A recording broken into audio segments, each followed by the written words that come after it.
She was my auntie.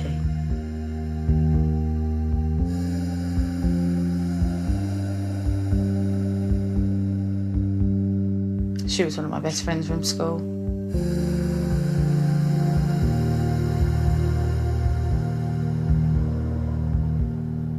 Chantal was my daughter. She was my next-door neighbour. She was my little sister.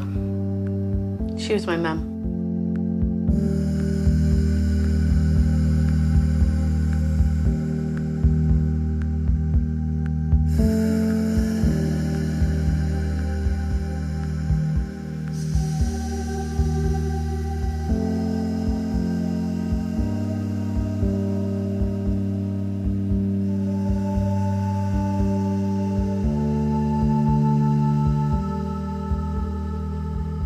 Janelle Duncan Bailey, 25. Akua Aguman, 32. Anastasia Voikina, 23. Suzanne Newton, 45. Myrna Kirby, 57. Virginia Jacquina, 49. Debbie Levy, 44.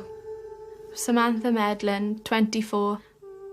Ganimeti Hoti, 42. Alexis Durrant, 42.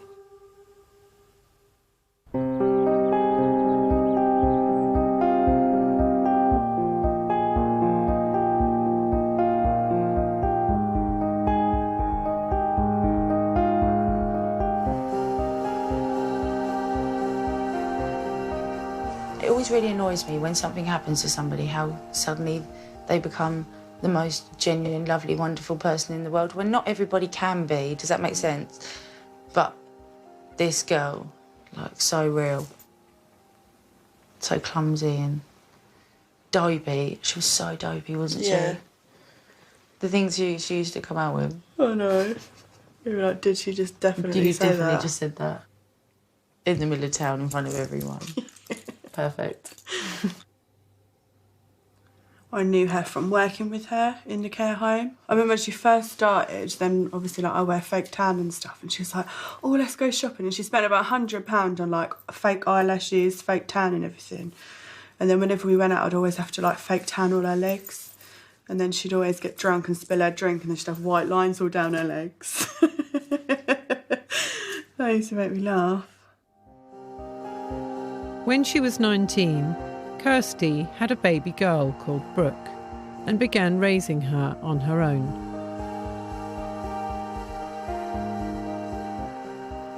How did she meet Mark? He literally just knocked on her door.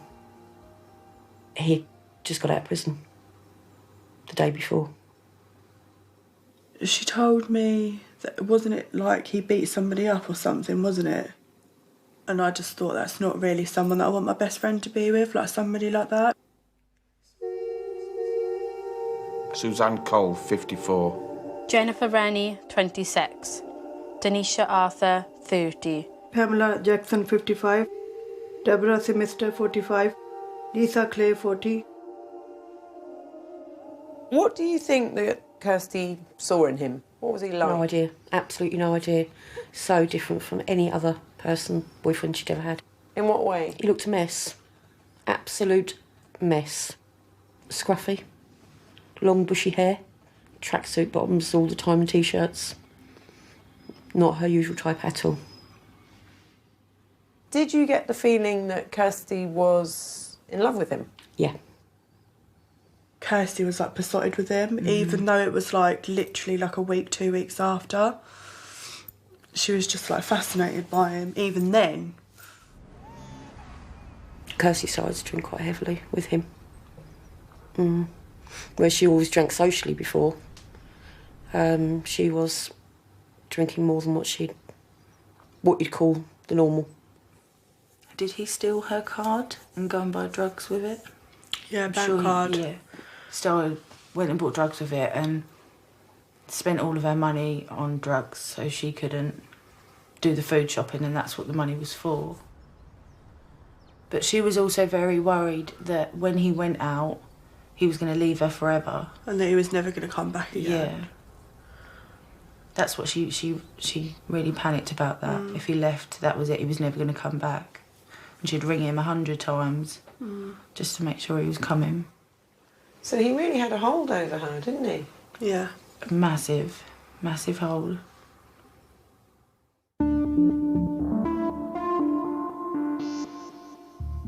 Teresa Trenchard, 41. Junella Valentine, 34. Eddie Kayatzadeh, 46. Gabrielle Stanley, 28. Josephine Steele, 45. Did she ever say that he'd been violent towards her? No. No. I was seeing marks on Kirsty. And she told me that they were play fighting. I remember when she come to work once and she had like these little marks on her arm there, and like I said something to her and she was like, oh, I just burnt it on the oven, but you could see that they weren't burns, and I kind of just like brushed it off. I thought maybe, you know, she was just like messing around with Brooke or something. I didn't think anything of it. Sorry, I'm going to cry now. Yeah, that made me sure.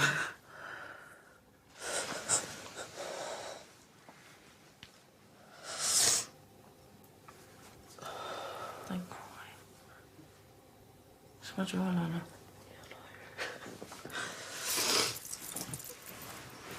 No, my makeup's ruined. Great. No, it's not, honest. Do the eye blow. Do it. No, you have to do it like this. And blow up. I did confront Kirsty. She went mental at me. Absolutely mental. And she didn't talk to me for 3 weeks. I told her so many times, if these problems were happening this early in the relationship, it was just best to end it. Which she always agreed with me. But each time took him back.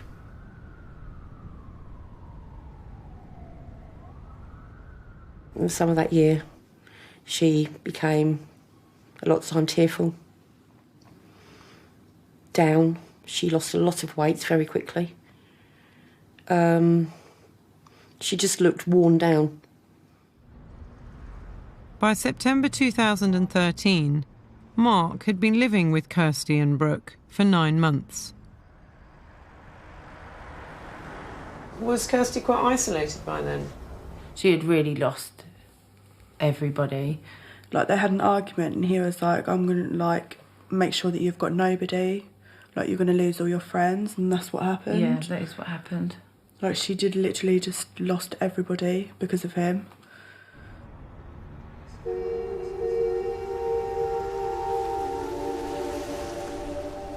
Catherine Sanderman, 40.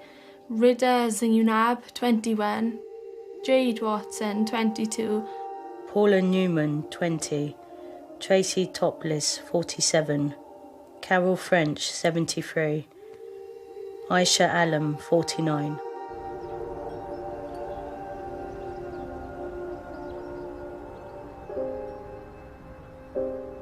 Brooke told me that he was bashing, as she put it, Mummy with a knife and kicking her while she was on the floor. She told me that he was telling her to get up, you whore. She then told me that he changed his trousers and then put washing on. He left and locked the front door. Brooke was seen at 7 o'clock at the window beckoning to a neighbour. But the neighbour thought Brooke was just waving. Brooke managed to open the back door at 7:30 that morning, climb over a fence that was very high for her and was seen by a neighbour standing in the alleyway. Brooke told the neighbour that Mummy was dead. And what she saw that night, no child should ever have to see.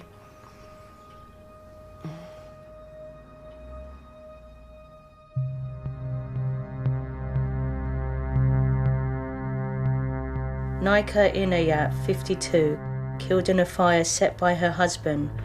He planned to prevent his daughter from going ahead with a marriage he felt would dishonour the family, and killed his wife in the blaze. Farhanda Yunus, 30, stabbed in Manchester by her husband while her 6-year-old son slept next door.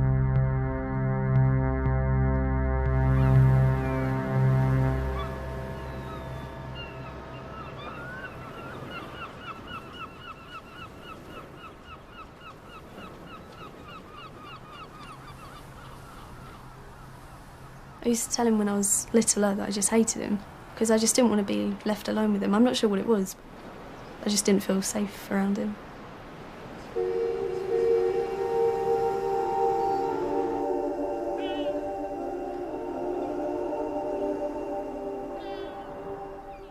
Can you tell me what life was like at home with him? If Mum went out even to take Nan shopping, get a phone call every 2 minutes, where are you, when are you going to be home? I don't think her phone was ever not going off. Just seeing where she was all the time, just not trusting at all. Because he was possessive? Controlling over everything. Just wouldn't really let us do anything that he didn't want us to do. So he was the bully? Yeah, no, definitely. Did your mum tell her family about her problems at all? No, she wouldn't really tell anyone. I think the only person she really told is me, and that's only because I was there. No, I don't think family knew anything. I think she just thought he was a bit weird, but may as well just carry on. Because I always told her to leave him, and she always just said, I don't know what he'd do if I did. She said that? In August 2013, after 25 years with him, Anne-Marie decided she could no longer tolerate Lee's behaviour. What was his reaction when she said that she wanted to end the relationship? He just said that he's not going to let her leave, and that he'd rather die or her die rather than him being alone. He was just stalking Mum constantly. He wouldn't leave her alone. If she was walking dog, he'd be just behind her, or overlooking a cliffs if she was on the beach. When we drove to school, he once was in a scream mask and a costume, holding up a sign saying, I love you, waiting for us to drive past. We called the police on the first night that he went crazy and we kicked him out. That was when he was threatening to kill her. We were always calling the police, because she did get a non-molestation order. She went to the court and set that up herself. And then after that was in place, they just said call every time he was near, so we did.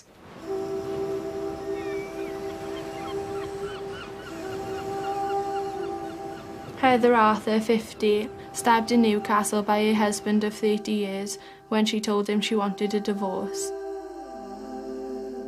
Salma Parveen, 22 and a bank clerk, strangled with a scarf by her husband in Coventry when their marriage broke down. Christine Baker, 52, strangled by her husband of 20 years in Newcastle when he discovered she had been unfaithful.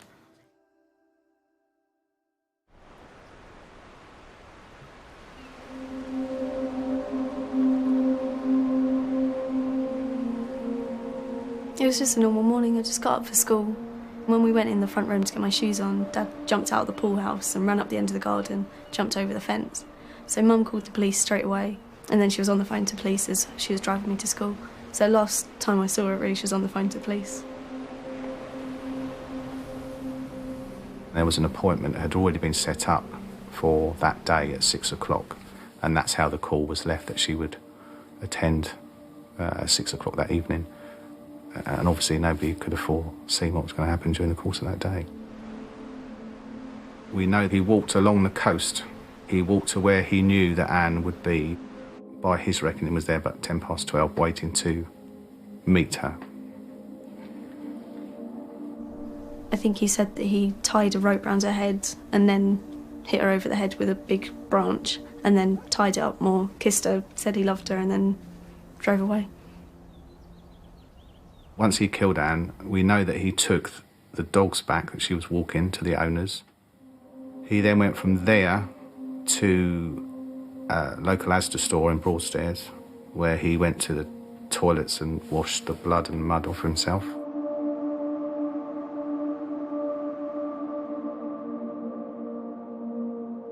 And then he went from there to a pub and had 2.5 pints of beer. And then from that point, he went to the telephone kiosk to phone the police. OK, there's been a murder in Convent Road in the field. Please go and get her. Can you tell me your name? Lee Birch. Lee Birch. Her name is Anne-Marie Birch. How do you know this has happened? Because I killed her, it's my wife. Hindsight's always a fantastic thing, isn't it? But it's just such a massive leap from, harassing someone, even persistent harassment, to the ultimate violence that you could mete out to anybody. Nothing would have stopped him, and he actually said that in an interview. It wouldn't have mattered what orders I'd been given by the court or conditions I'd been given by the police. Nothing would have stopped me. Why did he kill her? He just couldn't imagine not being with her. He was obsessed. Obviously you love your family and you love your wife, but it was obsession. He just could not bear the thought of being without her.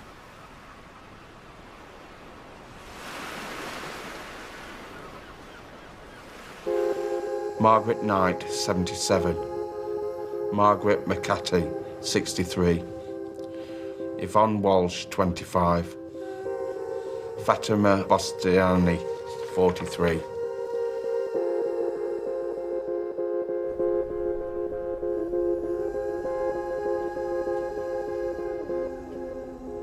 He was a very good man, very happy, jolly type of man, very helpful man. He would ask anyone if they need help for pick and drop or anything. So he was a kind man. He was a kind man. That's how I know him, yeah.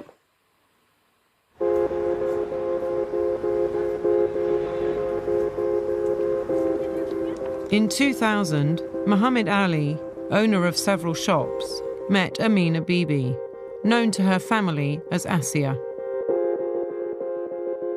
After his first wife passed away, he met her through a friend. They both of them went to back home Pakistan, and the friend took him one of his family friend house. That's how he saw Asia, and it was like love at first sight, call it that way. He had a word with her parents, and they simply agreed, because he was from London, and they said, this is a good opportunity.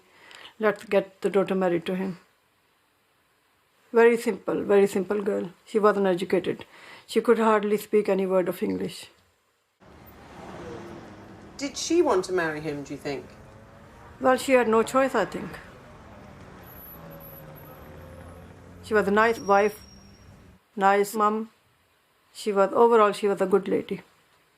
What were the qualities that made her a nice wife? She used to make dinner for her husband, whatever he used to say. She used to look after the house. She used to look after the boys, keep her house nice and tidy, and yeah. She was a good, obedient wife. She was, yeah. You said that when she came from a very poor and simple family. That's right, yeah. As time passed in England, did her attitude change? It did, yeah. It did change. As she's seen everything, money and freedom and everything. She wanted this, she wanted that. She wanted a house built in Pakistan. Did he build her a house in Pakistan? Yeah, he did. He used to look after her quite a lot. So when you saw her getting more greedy for money in a way, what was your reaction, Rizwana? That too much greediness is not good. Did she become more powerful in the marriage at that point? As the year passed away, yes. Like become a boss of the house and control of the house, control financially. The husband used to ask for even smaller amount of money, like £5. So he had to come to her to ask for some pocket money? That's it, yeah, pocket money, yeah. Yeah. Was there any indication that he wanted to end the marriage? No, I haven't seen any indication. No, he was quite happy with her and the boys. The boys was very close to their father. And even she was quite close to him. I haven't seen anything. It was like a very happy house, happy family. That's what it looked like from the outside? That's it, yeah. So you don't know what's going on behind the closed doors, do you?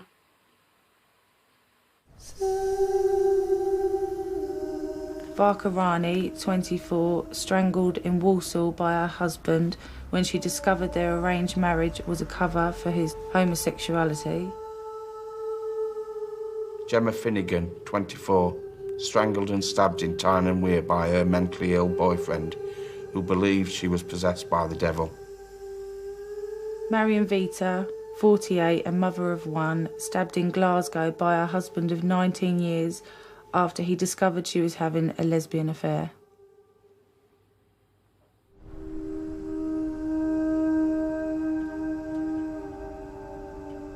Neighbours say she was beautiful, kind and quiet. Amina Bibi was often seen taking her two sons to mosque. But in September last year, her life was cut brutally short by two men. Frederick Best, a drug addict high on crack on the day he killed her, and her husband, Mohammed Ali, who paid Best a £100 deposit to stab her in a fake burglary. On the morning of the murder, Best and Ali met briefly. Ali took his younger son to school.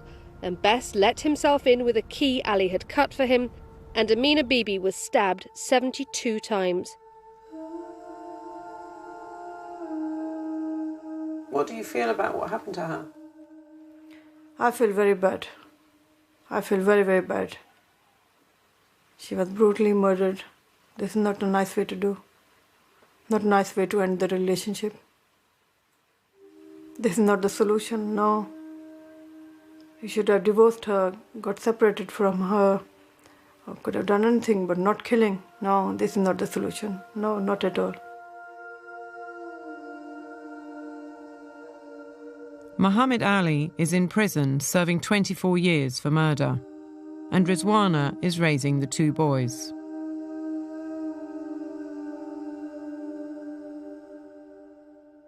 Sabine Thandie, 37 and mother of three, pregnant when she died, strangled by her jealous husband in Forest Gate, East London. Shivani Kapoor, 35 and mother of one, strangled in Middlesex by her husband, a gambling addict who worked for Morgan Stanley.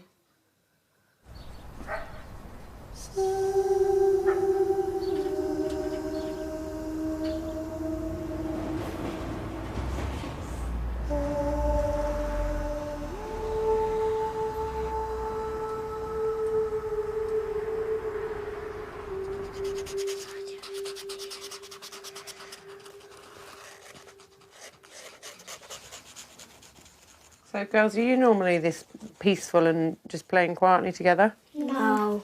What are you normally like? We usually like arguing. and arguing. Do you argue a lot? Yes.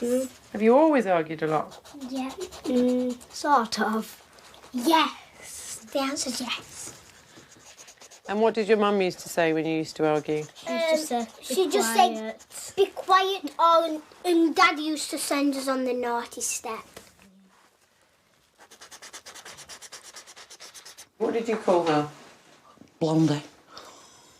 She was what you'd call a typical dumb blonde at times. My mummy likes this colour. She likes pink and purple. She likes pink and purple best. That's why I'm using purple. And I've done a heart pink and purple striped. Oh yeah. I'm doing this. Fully purple.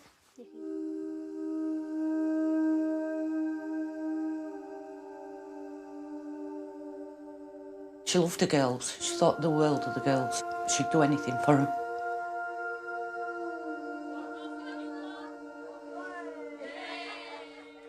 She used to love them kids to bits. She actually loved him to bits. She actually told me that one day. What did she say, Stuart? She said that he used a certain shower gel. It smelled like chocolate. And she said he got out of the shower the other day and I love him that much I could have eaten him. He's absolutely gorgeous. So we never thought this would happen. Is that a picture of your mum there? Yes, it is. There it is. That's my mum. Yeah. This one. Can you point to your mum for me, Isabel? There. No, are either of you in that picture? Just Isabel. And me there. I'm teeny.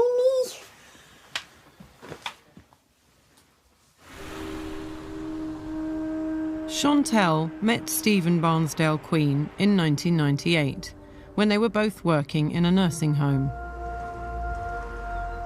Things moved very quickly, really. They didn't seem to have been together 5 minutes before he'd moved into Chantal's house.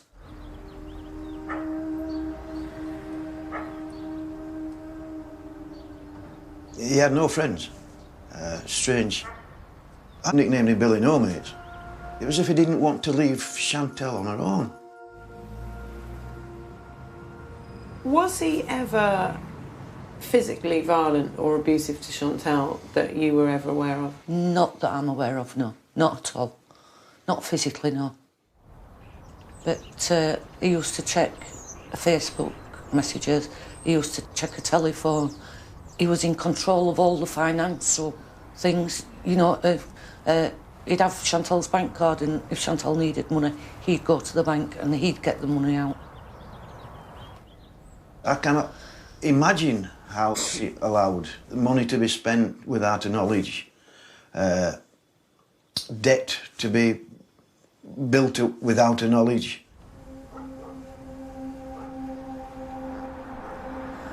After 14 years together, Chantal discovered that Stephen had secretly run up considerable debts. The family house was repossessed and they were rehoused by the council.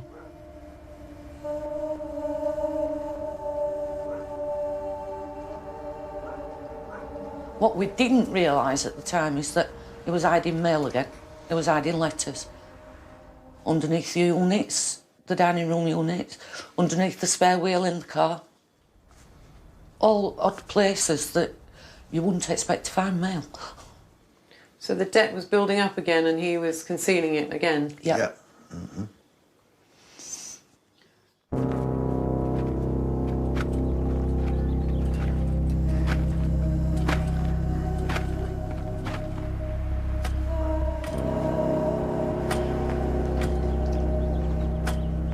Stephen had used a 1 metre length of chain that's used for hanging baskets that he bought from B&Q 2 weeks earlier. He'd used a hair bobble to connect that, put it over her head, insert a rolling pin and start to tighten the chain around her neck. This was described by the pathologist as a Spanish windlass, which is basically a mechanism where when you turn it, it stays in that position and then you can turn it again, so you're tightening it all the time and obviously it stopped breathing. I know about this piece of chain because Chantal had showed it me and she said, Stephen's bought this chain, he's going to hang some pictures up with it. And he never did it. So whether he knew when he bought it what he was going to do with it, I don't know.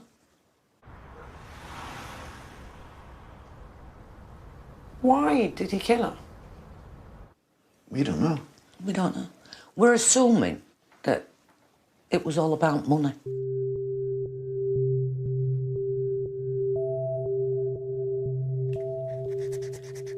Do you know how old she was, your mum? 35. And if you think it's weird, her younger brother is turning older than his oldest sister. It's a bit weird if you actually think about it, and it's really, really weird and confusing. What have you told them about what happened? We told them that Daddy had killed Mummy. We didn't tell them how it had happened, but one of the neighbours' children told them that Daddy had strangled Mummy. And they don't ask questions beyond that? No. Do you miss your mum a lot? Yeah, it's like really hard. And what about your dad? Do you miss your dad? A bit, not a lot, though. I don't miss him. Because I hate him. I don't miss him that much.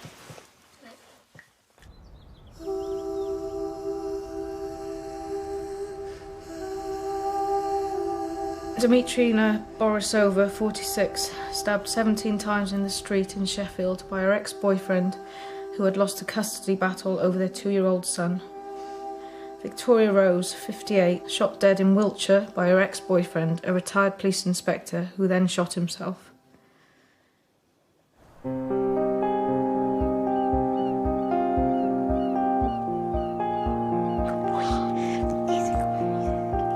She was very cheeky. We were always very close. She was always the joker of the family.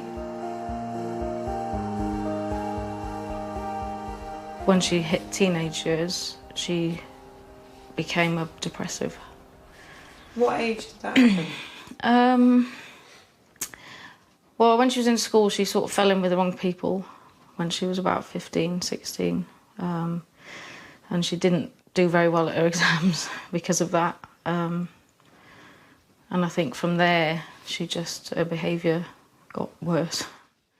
Was she depressed to the extent that she was diagnosed with depression? Yes, yeah, she did. Not straight away, but as the years went on, she was diagnosed as a depressive, and then it was only very recently, probably about a year before she died, that she was diagnosed with borderline personality disorder. Do you know when she met Stephen Williams? I think they worked in a bar. She used to do bar work sometimes. She'd have different bar jobs. And I think they'd met in a bar at some point, but they hadn't got together.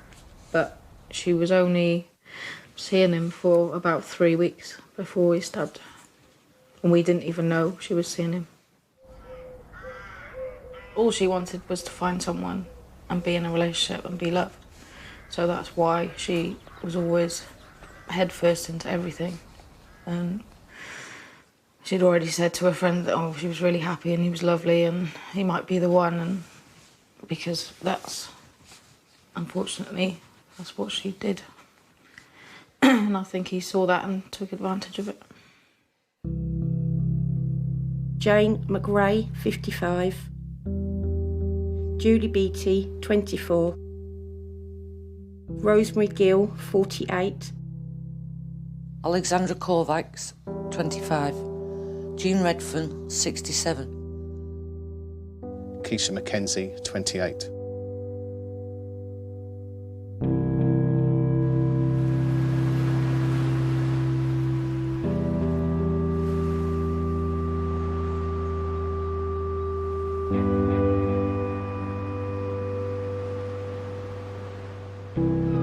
What was the first that you knew that anything had happened? Got a message on Facebook from one of her friends saying to me, "Oh my God, what's happened? I've heard Joe's been airlifted to hospital." And I said, what the hell? I don't know what you're talking about. So I rang Mum and Dad, and they said that the police had rung them and said, but they didn't tell them what had happened. We all thought Joe being Joe, she'd got drunk and got into a fight or something, or she'd been self-harming. I said, I don't want to start panicking until, we know what's happened. And I think the police got there at Mum's in the afternoon, and Mum rang me and said, the policewoman wants to have a word with you. And that's when she said, your sister's been stabbed a number of times. And you might want to come and see her.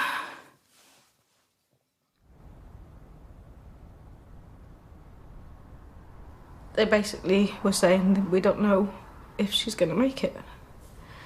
They thought they were going to have to amputate her arms because the wounds were so bad.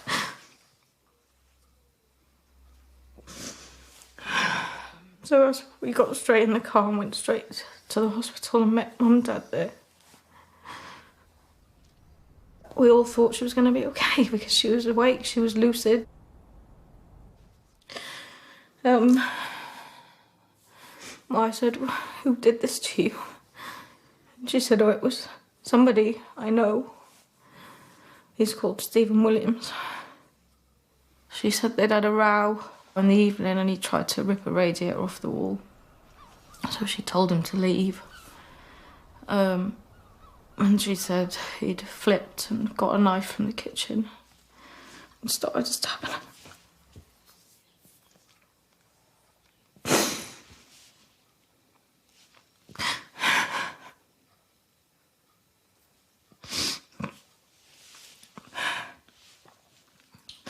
And he sat with her for 5 or 6 hours, waiting for her to die.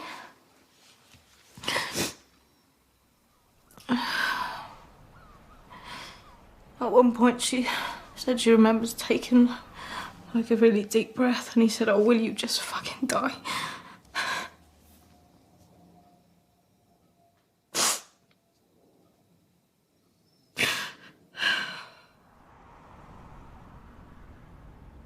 The next day was the Sunday. We went back in to see her in the afternoon. She was awake again.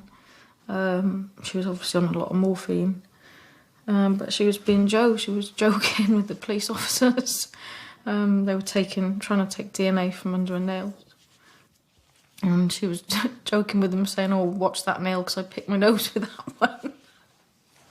She was just being Jo.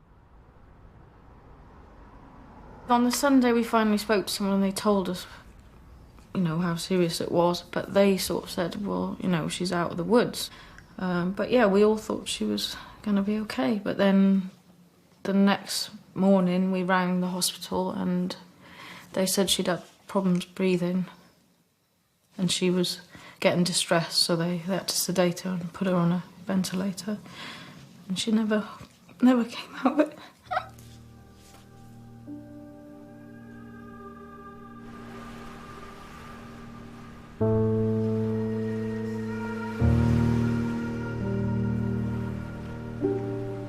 Lena Giza, 29, Anu Kapoor, 27, Mayorati Parinpa Muri, 32, Caroline Perry, 49, Michelle Giles, 43, Judith Maud, 57.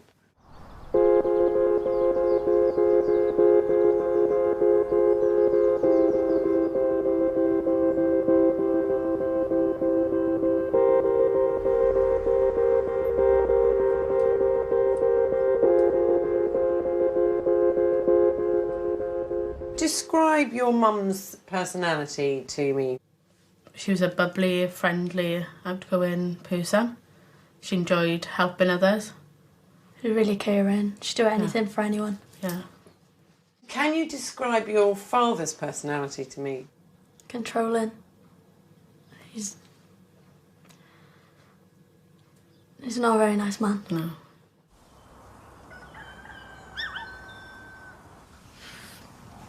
I always spent a lot of time with my dad. Like, I used to go to rugby with him every Tuesday, Thursday and Saturday. I used to come up my bumps a lot to see the animals. He used to take me out on the horse on the weekends if we didn't have rugby. I was a lot closer to my dad than my other sisters. But you were a daddy's girl. Yeah. When you were little, what was it like being around him? Walking on eggshells, I didn't know what was going to happen when and how he was going to wake up, what sort of mood he was going to be in. Did he have a temper, Sophia? Yeah, like most of it was like from where he'd work himself up and he didn't know how to like let his emotions out, and then he'd just like let them out like through like throwing a cup or something. Like, it wasn't abuse, like a domestic abuse, it was nothing like that. It was more like taking things out on objects close to him rather than people or anything to hurt someone. He'd pull TVs off the wall, through microwaves, through windows. Most serious things, he lit the house on fire whilst Samira, Sophia and my mum were in the house. What was your dad's job? He's a builder. And what was your mum's job? Did she work? The jobs that she did have weren't for a long periods of time because he would be controlling her. He'd hide her shoes, she couldn't go to work, or hide the car keys.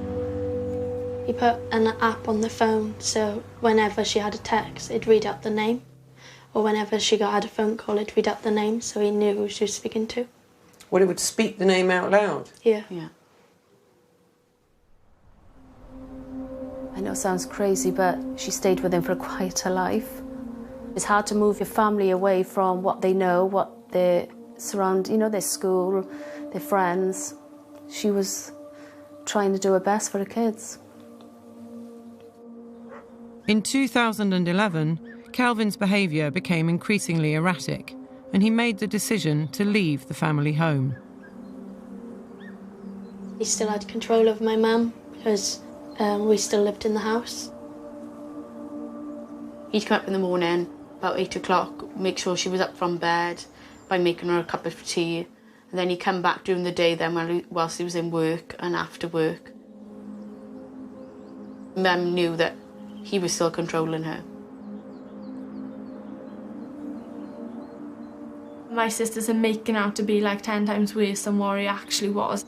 He used to come up, he used to light the fire, make a cup of tea, go and sort the dogs out, do any work out the back. So I don't think that he'd put himself in that situation knowing if he was just controlling her, that he'd have to go and do all that just to keep an eye on her. Rima Ramzan, 18, beheaded by her boyfriend with a kitchen knife in Sheffield. Rania Alied, 25, murdered by her violent husband after she left him fearing for her life. Her body has never been found. Lilimar Akhtar, 27, murdered in Birmingham by her estranged husband, 9 years after their arranged marriage in Bangladesh.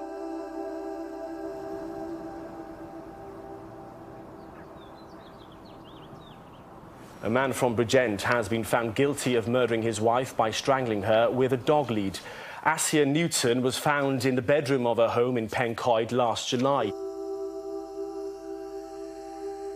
Do you think that he planned to kill your mum? No. I think like it was like out of the blue thing, like an argument kept me, went to do something and then it just happened, like it was too late before you could do anything. Do you think that your father planned to kill your mother? Yeah. Because she was going to be happy. She was going to have a life without him and he didn't want that. He realised that his control was slipping on her.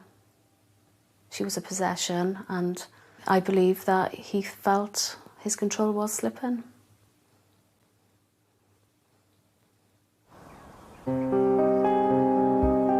Zanita Kinziska, 32, Asma Begum, 21. Lindsay Ashton, 25.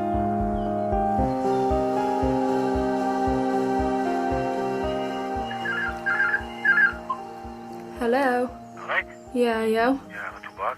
Good, what have you been doing then? Making anything? A bench. Oh, is it? Yeah. My birthday's coming up now, you best make something for that. You best get thinking. You don't want a jewellery box or nothing, do you? Well, I got one, you made me one. Can you explain where Sophia is now? She chose to live with Calvin's family. We just find it so disrespectful. After all we've been through, not just my mum as well, but all we've been through, and she decided to side with him. We don't want anything to do with her. 1 minute on Facebook she'll write about my mum and how much she misses her, but then she'll write how she's in contact and talking Can't to wait to see Daddy him. Bear, and he's the one that's done this. He's the reason my mum's not here today is because he's murdered her. She just doesn't make sense. Like, I don't understand why someone would want to be in contact with someone that's murdered your mum. He's still my dad. I can't switch off my feelings like maybe my sisters have. Like, I can't do that. I won't forgive him for what he's done, but he is still my dad. I will make you something. Right. A little jewellery box with drawers. Well, I'll have to do it, won't I? Yeah, I'll have to do it.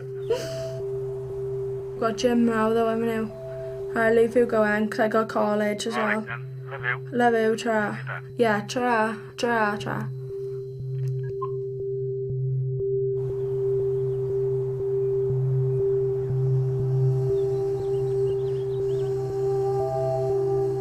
Kate Dixon, 40, Cambridge graduate and manager at Islington Council, stabbed in South London by her ex-boyfriend when he found out she was seeing another man. Denise Williamson, 44, stabbed in Nottinghamshire by her fiancé, who tracked her phone calls and emails, paranoid she was having an affair. Her body was found by her 17-year-old autistic son.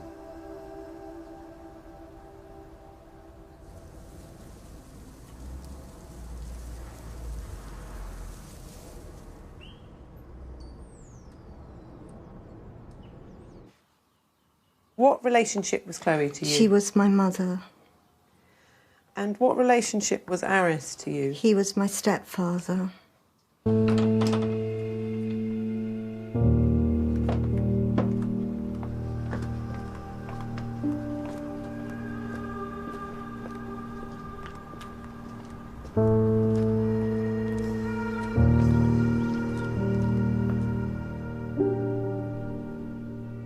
She was very stylish.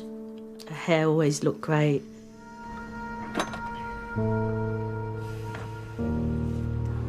I've never seen her come and ever have a bad hair day. Her clothes were lovely. She always looked good.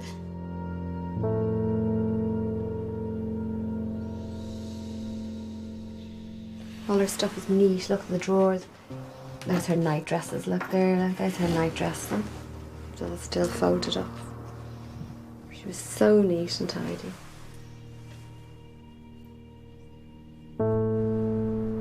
She was very friendly, very warm. She likes chatting. She likes to have a cup of tea.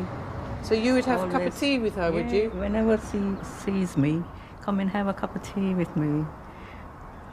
I had to drop everything working and then go to her, yeah. Roughly how old was your mum and how old was Aris when they met? I think he was 35 and Mum would be about 46. But that's Aris there when they got married. That's their wedding day. That's their wedding day. There.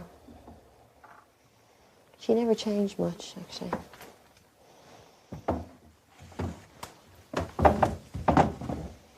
Annabella. It's Annabella. Did he have a job? No. Did he ever have a job? Maybe casually, but not properly. No, my mum provided. I didn't warm to him. I felt that he was up to something. After Mum had only been married to him a few weeks, he went off with an 18-year-old to Greece. So it confirmed our suspicions that he wasn't a nice person. Was he ever physically violent towards her? Yes. Once we were in Greece, he was driving and something happened. My mother told him to watch something in the road and he turned round and he hit her in an eye and he had this big sovereign ring. So, he was violent. He had hurt my mother. One day she was locked out. She didn't have the key, so she knocked at my door. And then I came with her, and then she knocked the door. He came down, and literally, I think he slapped her, He slapped her in front of you? Yeah, he slapped her, pushed her, how he was very strong man, very strong man. Yeah. And I think she had to go to the hospital for that. Yeah. She wanted to keep it to herself, not to the police or anybody, I mean, that's where she has gone wrong. Right from the beginning, she should have told the police. But she kept quiet. Don't know why.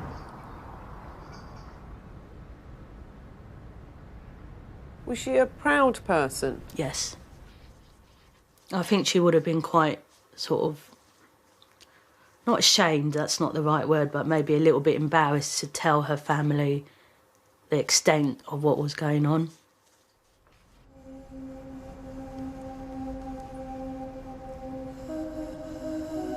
Gail Lucas, 51, and mother of 2, attacked in a car in Leeds by her ex-partner, who ignored court orders to stay away from her. Irina Morovich, 21, stabbed to death in south-east London by her husband, who feared deportation to Afghanistan if she divorced him. In 2008, Chloe ended her relationship with Aris. They divided the house into 2 flats, and Aris moved upstairs.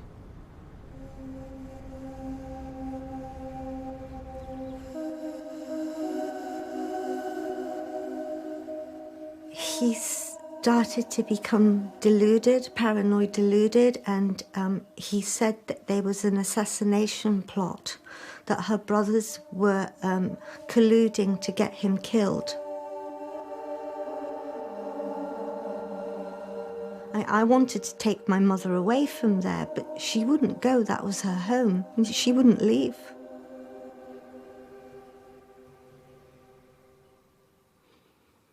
When was the last time that you saw your mother? December.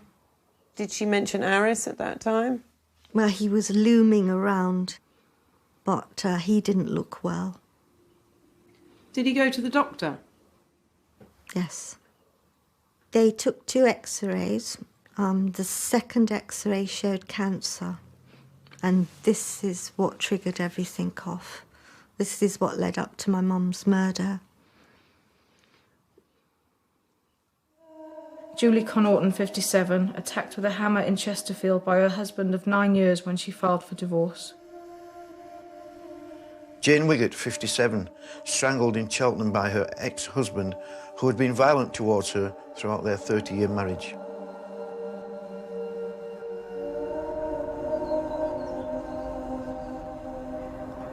I saw the flame, and I took the phone and I came quickly outside and rang 999. Hello? Hello? Fire brigade? There's a fire, a big fire on Salacourt Avenue, N12. Please come quickly. What's on fire? It is the whole thing is burning. The house is burning. Right, can you get outside? I'll come outside. It's my neighbour. Do you know? Okay, the fire brigade's on the way. Do you know if there's anybody? Okay. Hello, everything is burning. Please come quick. What I understand, what he did, was I don't know if he came up at Mum from behind, but there was mention that there was a towel on her head. I think maybe he put the towel over her head, blunt force trauma on the head, broke her jaw, slit her throat, and then he put her on the floor. He put all pillows and different things round her. He doused her with petrol and olive oil, and he turned off all the fire alarms, and he tried to set the gas so that he was hoping to explode the flat. Where was he found, Muron? At the top of the stairs. If he actually hung himself, and the rope broke and he fell down. Why did he kill her? Why? Out of spite and malevolence. Basically, that's it. And I think he always thought that my mum would die first. He thought, well, if I'm going, you're not staying. End of.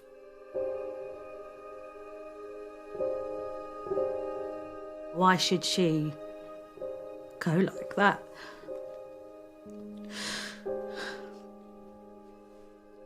She didn't deserve to go like that. I know we're all gonna die at one point, but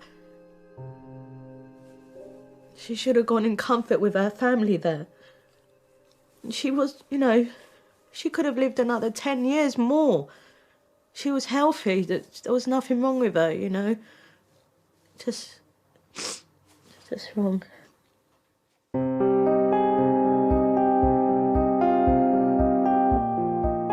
Betty Gallagher, 87. Lisa Banks, 46.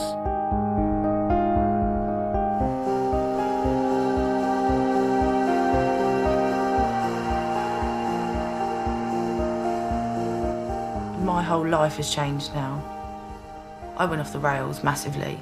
I went out and I got in trouble. I got in fights and arguments, and I just turned into a complete and utter mess.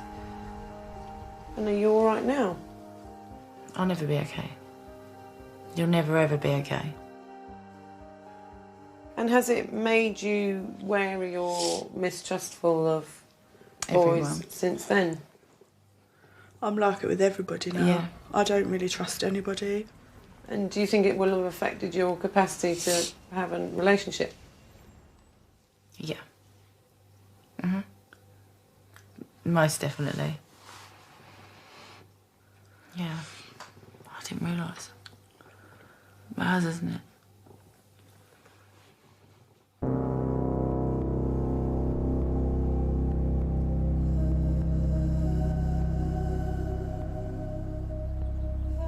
Annie Beaver, 81, killed in Hampshire by her husband of 40 years. Both were suffering from dementia. Sharon Hayter, 54, beaten to death with a claw hammer by her husband, who also killed her disabled daughter. Poonam Kumar, 35, strangled in Southall by her husband, who then hanged himself. Look at them daffodils. They're pretty. Here they are. I like Spring's the coming. hearts here. Yeah.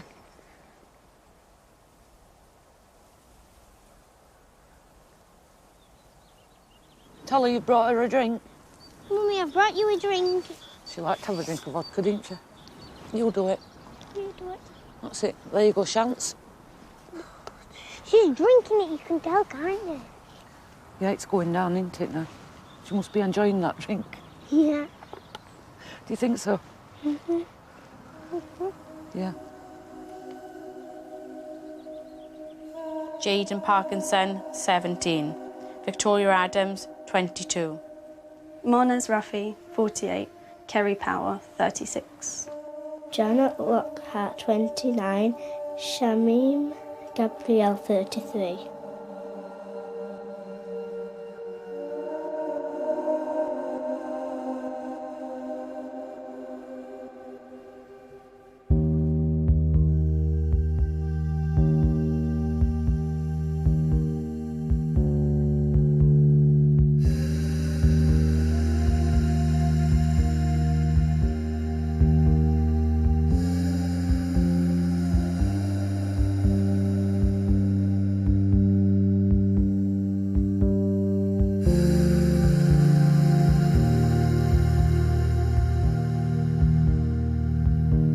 For details of organisations which offer advice and support, go online to bbc.co.uk/actionline or call the BBC Action Line to hear recorded information on 08000 839 839.